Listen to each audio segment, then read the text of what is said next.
আচ্ছা, একটা জিনিস চিন্তা করেন তো, জামাতের যে আমির ডক্টর শফিকুর রহমান সে যদি বাংলাদেশের আইনমন্ত্রী হয়, তারপর তারেক রহমান যদি হয় প্রধানমন্ত্রী, স্বরাষ্ট্রমন্ত্রী বিএনপির বাবর, তারপর রাষ্ট্রপতি হইল ডক্টর ইউনূস, ঠিক আছে, শিক্ষামন্ত্রী হইল মনে করেন আবু তাহা আদনান হুজুর, শায়েখ আহমদুল্লাহ সে যদি হয় ধর্মমন্ত্রী, তারপর আসিফ মাহমুদ সে ক্রীড়ামন্ত্রী, ঠিক আছে, হাসনাত আবদুল্লাহ একটা যে কোনো সরকারের পদে যদি থাকে, মিজানুর রহমান আজিয়ার সে যদি একটা পদে থাকে, তাইলে আসলে বাংলাদেশটা কত সুন্দরভাবে চলতো।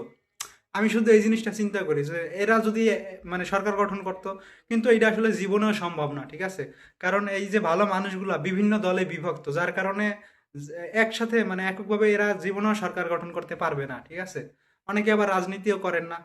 তো এই যে ভালো মানুষগুলা, ঠিক আছে, এরা যদি করতো তাইলে বাংলাদেশটা আমার মনে হয় মানে অনেক সুন্দরভাবে চলতো, কিন্তু এটা আসলে জীবনেও সম্ভব না, ঠিক আছে। আর আমি যেহেতু সম্ভব না, আমি এটাও বিশ্বাস করি আসলে বাংলাদেশ কোনোদিনও ভালোভাবে চলবে না, ঠিক আছে।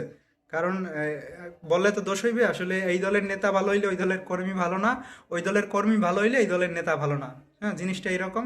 যার কারণে আসলে জীবনেও বাংলাদেশ আমার মনে হয় না যে সুন্দরভাবে চলবে।